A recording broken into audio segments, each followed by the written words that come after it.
Now, just move to our last presenter of this session, Mr. Zubair Ahmed, PhD researcher, Management Sciences and Islamic Finance, National University of Malaysia, and Dr. Lukman Hakim Usman, Associate Professor, Faculty of Economics and Management, University of Kebansan, Malaysia. Please, sir, Mr. Zubair Ahmed, please proceed to your articles. Today, I want to present on the topic of Islamic leadership and management, and I will short my presentation because of shortage of time. Uh, my presentation is focused on the framework of leaders decision making and conflict management in light of Islamic teachings. So the background is that the decision making is an essential part and very significant part of leadership, and this is the distinguished feature of humanity and mankind. So decision making can be done to solve a problem like conflict resolution, or can be done to achieve a goal, target, or task. Islam guided every aspect of life, so these important areas of life are not left without guidance. So as the process of general decision making principles, Islamic teaches or istikhara, prayer to Allah, and istishara, consultation with the team. For example, Quran says that washawirhum fil amr, and similarly, فَإِذَا عَزَمْتَ فَتَوَكَّلْ عَلَى اللَّهِ.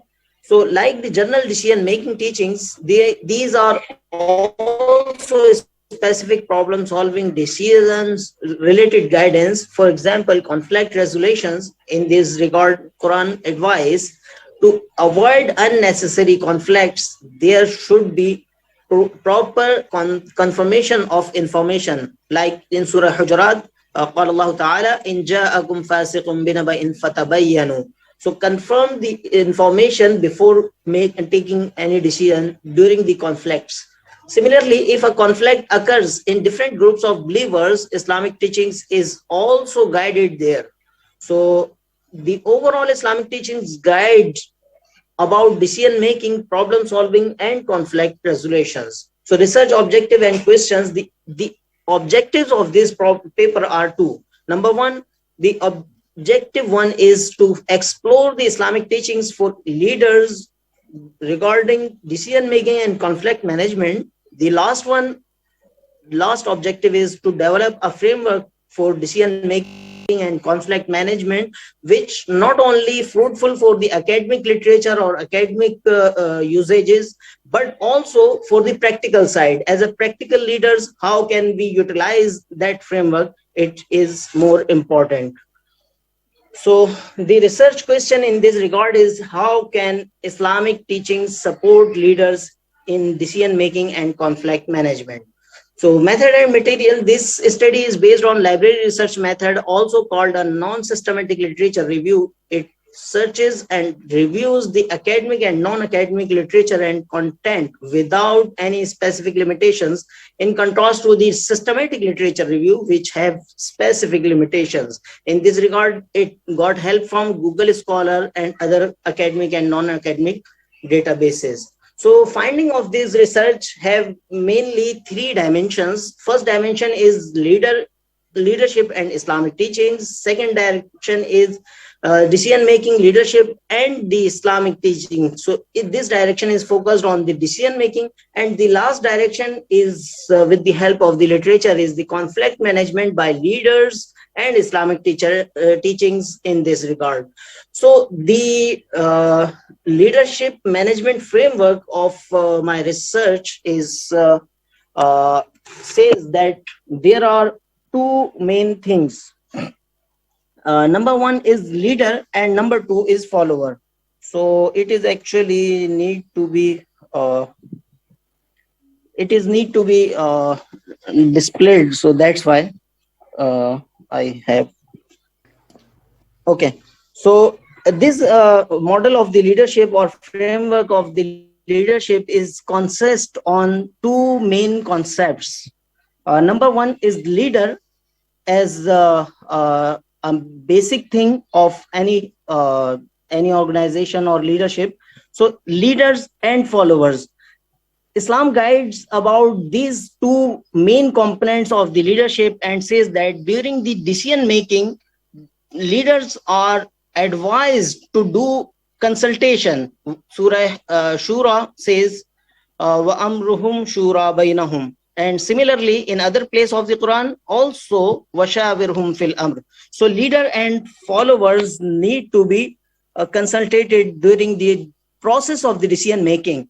But this decision making, when these decision making have been done, so the post decision making guidance is about فَإِذَا عَزَمْتَ فَتَوَكَّلْ عَلَى اللَّهِ. When you decided something, so tawakkal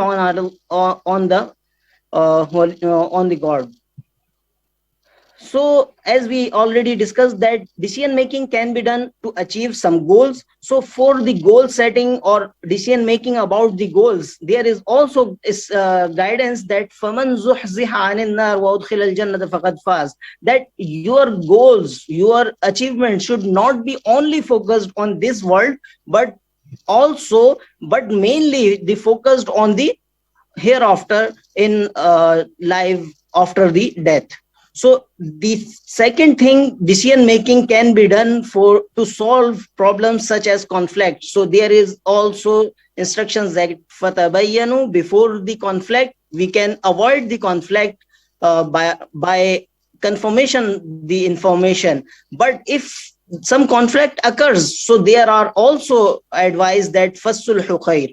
So these overall framework, by the help of this framework, we can reach to the hasana fid dunya wal akhirah, the goal of every Muslim. All like in Surah Baqarah, there are Rabbana atina fid dunya hasana wa fil akhirati hasana. So hasana fid dunya wal akhirah, this goal can be achieved with the help of leaders and followers, with following the guidance of the Holy Quran. So the recommendation of the research is this type of topics suggested to be more research with the multiple methods and methodologies, with considering the primary like Quran and Hadith based source, and also secondary sources of Islamic teachings like fiqh and other sources.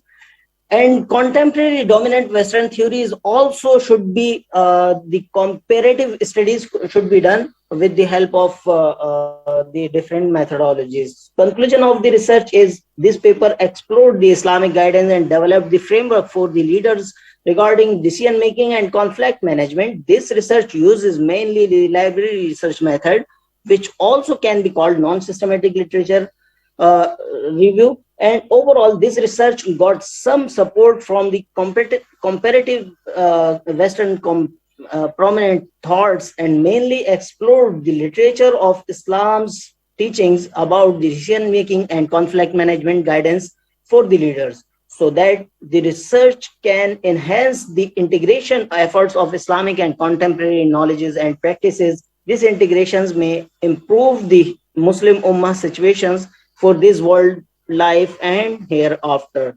Jazakumullahu khair. Thank you so much for your presentation. I just want to conclude this session. The chief guest of the session was Professor Dr. Muhammad Ruslan bin Muhammad Noor,